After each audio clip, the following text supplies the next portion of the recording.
بسم اللہ الرحمن الرحیم۔ امام علیہ السلام نے اس رات کو 3 حصوں میں تقسیم کیا۔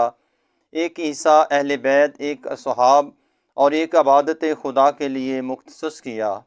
جو حصہ اصحاب کے نام کیا، اس میں تمام ساتھیوں سے مخاطب ہوئے، طویل خطبہ ارشاد کیا، کہا کہ میں بیت کا بوجھ اتار رہا ہوں، یہ صرف میرے در پہ ہیں، تم میں سے جو جانا چاہے چلا جائے۔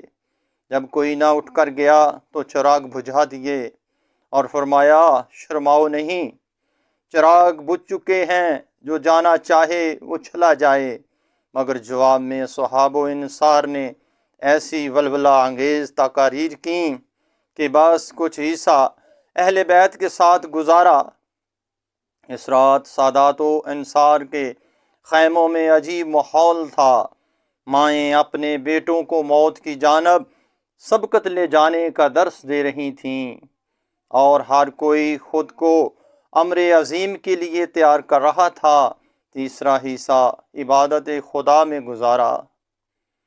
یزیدی فوج کا سپاہی روایت کرتا ہے کہ اس رات حسین کے خیموں سے تسبیح و تحلیل کی آوازیں یوں آ رہی تھیں جیسے مکھیوں کے بھن بھنانے کی آواز ہو۔ رات کے آخری حصے میں امام کی بہنوں نے فرمائش کی کہ علی اکبر آج فجر کی اذان دیں، اور یوں علی اکبر نے اذان فجر دی اور 10 محرم کا دن طلوع ہو گیا۔ یا حسین، تیری عظمت کو سلام کہ تو نے اپنے نانا کے دین کو سر بلند رکھا، سر دے دیا۔